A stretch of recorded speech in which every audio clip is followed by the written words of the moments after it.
Assalamualaikum warahmatullahi wabarakatuh. Semangat pagi, semoga kita semua selalu dalam kondisi baik-baik saja dimanapun berada. Jumpa lagi dengan saya dalam channel Isimet. Pada kesempatan kali ini saya akan membahas tentang pengambilan keputusan dan penarikan kesimpulan data berdistribusi normal. Pada kesempatan kali ini saya akan membahas 3 hal ya. Yang pertama, cara membuat hipotesis, yang kedua menentukan daerah kritis atau daerah penolakan, dan yang ketiga penarikan kesimpulan dan pengambilan keputusan. Kita bahas satu persatu. Yang pertama, membuat hipotesis.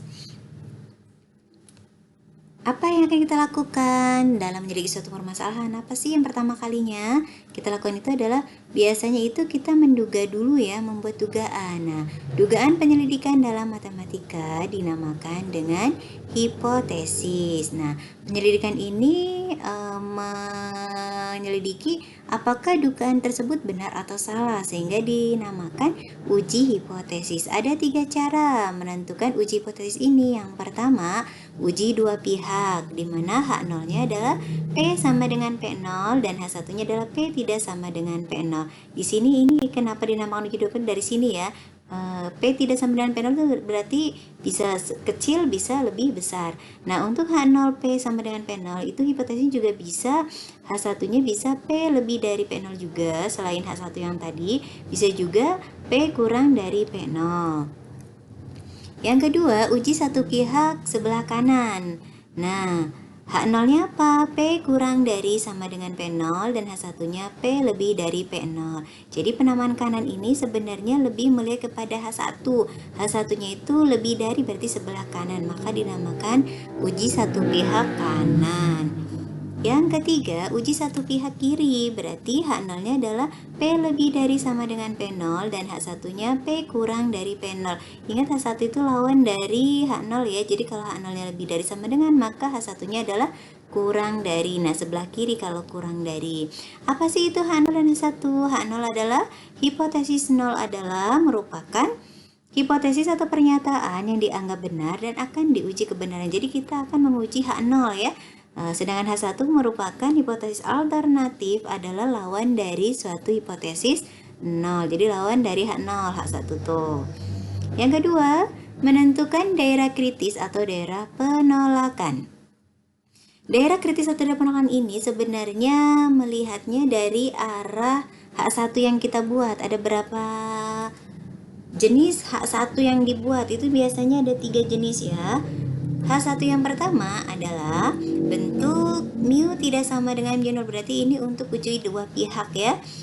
Bentuk daerahnya nih, daerah penolakannya itu ada di mana? Karena tidak sama dengan mu0, maka ini ada dua daerah, daerah sebelah kiri dan daerah sebelah kanan, daerah penolakannya. Sebelah kiri dari mana? Sebelah kiri dari negatif Z alfa per 2 dan sebelah kanannya dari Z alfa per 2. Sehingga daerah kritis dengan menggunakan distribusi Z berarti jika Z hitungnya kurang dari negatif Z alfa per 2, jadi kalau Z setelah kita ngitung itu ternyata kurang dari Z alfa per 2 berarti di daerah sebelah kiri ya, maka itu berarti berada di daerah penolakan, sehingga H0-nya ditolak. Begitu juga kalau Z hitungnya itu lebih dari Z alfa per 2 berarti lebih dari yang ini, berarti itu berada di daerah penolakan, sehingga H0 juga ditolak.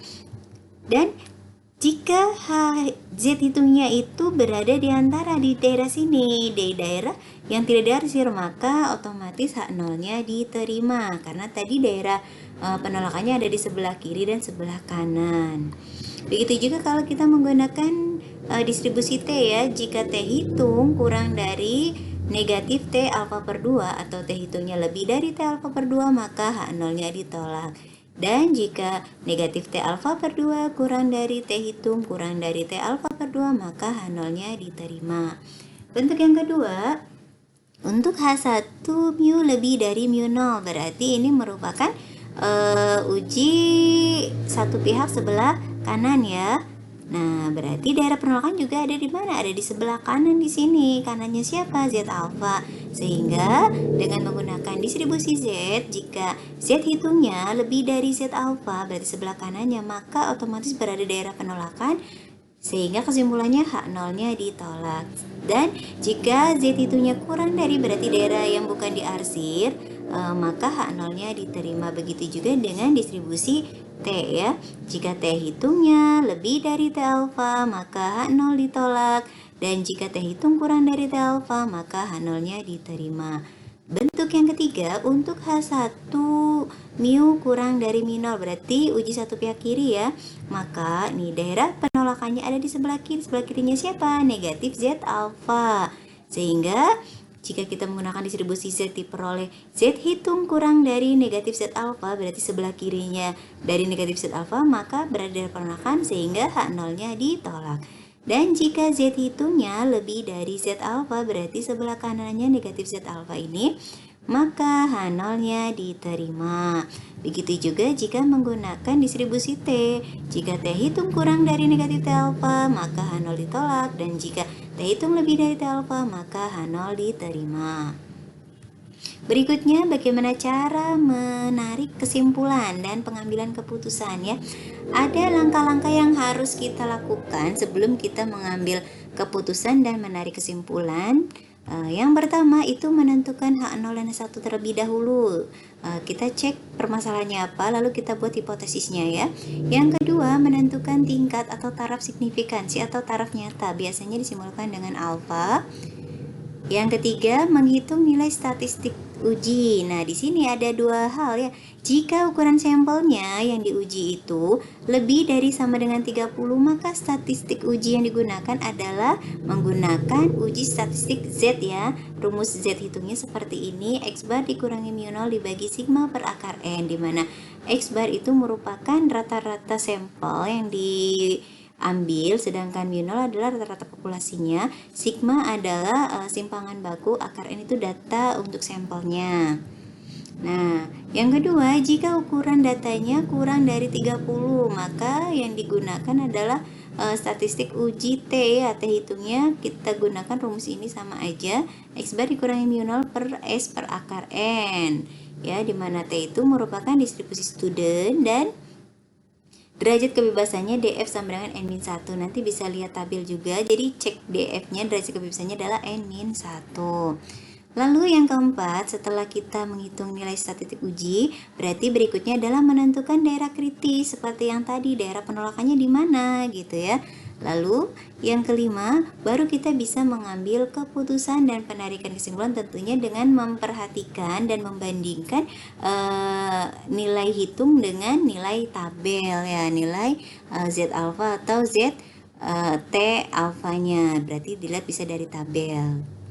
Nah, coba kita ke bentuk contoh ya. Nah, di sini ada contoh. Pengusaha lampu merek A mengatakan lampunya itu memiliki daya tahan hidup rata-rata 50.000 jam. Akhir-akhir ini ada keluhan konsumen bahwa rata-rata daya tahan hidup lampu tidak sampai 50.000 jam. Untuk membuktikan dugaan tersebut, dilakukan penelitian dengan menguji 49 lampu. Dari pengujian tersebut diperoleh daya tahan hidup lampu 49.987 jam dan simpangan bakunya 100. Selidiki dengan tingkat signifikansi 5%. Apakah dugaan tersebut benar? Jadi kita mau menguji siapa? Menguji pengusaha lampu ini ya, H0-nya gitu. Kita cek langkah-langkahnya. Yang pertama adalah menentukan hipotesis. H0 dan satunya apa? Nah, H0-nya adalah tadi ada kata-kata pengusaha bilang rata-rata daya tahan hidupnya 50.000 jam. Berarti H0-nya adalah mu sama dengan 50.000. H1-nya ada kata-kata di mana? Di sana ada kata-kata rata-rata daya tahan hidup tidak sampai 50.000 jam. Berarti H1-nya adalah mu kurang dari 50.000 jam. Nah, yang kedua, menentukan taraf signifikansi. Tadi dalam soal sudah ada alfanya, taraf signifikansi katanya minta alfa 5%, berarti 5 dibagi 100 berarti 0,05. Yang ketiga, kita menghitung nilai statistik uji. Nah, di sini kita cari N-nya dulu. Tadi dalam soal itu N-nya itu terdiri dari 49 yang diambil ya, data yang mau diceknya ada 49. Rata-rata sampelnya itu 49.987. rata populasinya itu 50.000 jam, simpangan bakunya 100. Nah, karena nilai dari N-nya lebih dari sama dengan 30, maka kita menggunakan uji Z ya. Uji Z-nya gimana? Ini rumusnya tadi, X bar dikurangi mu 0 dibagi sigma dibagi akar N. X barnya masukkan mu 0-nya 50.000 dibagi simpangan bakunya 100 per akar per 9.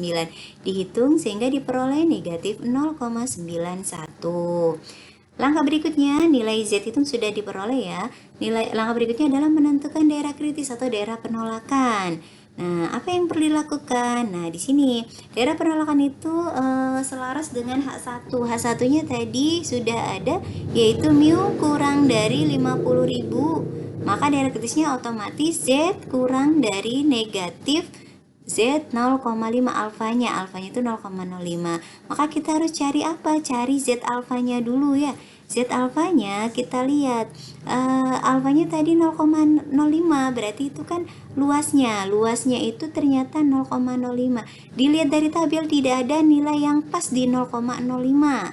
Nah, sehingga kita cari 0,05 itu bisa didekati oleh angka berapa? Ternyata 0,0505 dan 0,0495. Ini data ini dilihat dari tabel ya. Cari dulu 0,5 ada enggak? Kalau tidak ada, kita dekati dengan angka yang paling mendekati. Karena ini dekat ke sini, dekat ke sana juga. Di antara angka itu. Nah, untuk menentukan nilai Z-nya berarti kita cari dengan menggunakan regresi linier. Regresi liniernya adalah, nah, kita cek dulu karena angkanya dekat ke 0,0505, kita cek Z-nya berapa ketika angka ini ternyata diperoleh negatif 1,64 dan 0,0495 itu diperoleh Z-nya negatif 1,05. Ini lihat di tabel ya. Sehingga dengan regresi linear diperoleh untuk mencari Z bentuk yang 0,05, ini datanya seperti ini. Jadi rumusnya adalah Z2 dikurangi Z1 dibagi peluang 2 dikurangi peluang 1 dikali peluang yang ditanyakan dikurangi peluang pertama ditambah dengan Z1 ya, seperti itu. Dihitung-hitung diperoleh nilai negatif 1,645. Nah, Z alfa sudah diperoleh. Sehingga daerah kritisnya adalah, ingat kalau kurang dari itu tandanya pilih negatif. Jadi kalau di sininya nilainya udah negatif, jangan negatif kali negatif, tapi udah ambil aja. Jadi negatif 1,645. Kalau di sini hasilnya positif, kalau tandanya kurang dari berarti negatif dari nilai yang positif tadi ya. Berikutnya, yang terakhir itu adalah pengambilan keputusan dan kesimpulan dari data tadi. Kita bandingkan Z hitung dengan daerah kritis. Z hitungnya tadi kita peroleh berapa? Negatif 0,91. Sedangkan Z alfanya adalah negatif 1,645. Nah, negatif 0,91 itu kan lebih dari negatif 1,645. Sedangkan daerah kritisnya kurang dari. Maka artinya Z hitung itu di luar daerah kritis, sehingga keputusannya adalah H0 diterima karena tidak berada dalam daerah penolakan ya. Jadi keputusannya H0 diterima. Sehingga kesimpulannya adalah karena diterima H0-nya berarti ini bisa kita pakai nih kata-katanya. Maka kesimpulannya rata-rata daya tahan lampu itu sekitar 50.000 jam. Jadi dugaan dari orang-orang yang konsumen itu salah ya, tapi yang benar adalah dugaannya pengusaha lampu itu sendiri. Nah, contoh yang kedua, bagaimana jika bentuk yang sama, hanya saja kita ambil sampelnya bukan 49 tapi 25. Nah, untuk sampel 25 maka kita tinggal mengganti uji statistiknya aja ya. Yang lainnya sama, hipotesisnya sama, alfanya sama. Nilai statistik ujinya itu berbeda ya. Karena 25 maka kita gunakan uji T ya. Nah, kita cari T-nya dulu pakai rumus yang sama sehingga diperoleh negatif 0,65. Lalu untuk D-nya, nah di sini daerah penolakannya itu tetap ya kurang dari T kurang dari negatif T 0,05.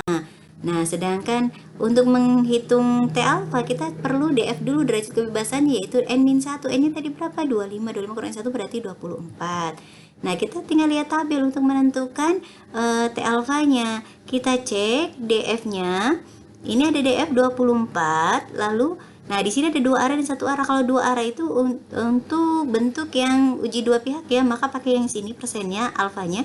Sedangkan kalau kebetulan kita pakai satu arah yang tadi karena H1-nya itu kurang dari, berarti pakai yang ini yang bawah.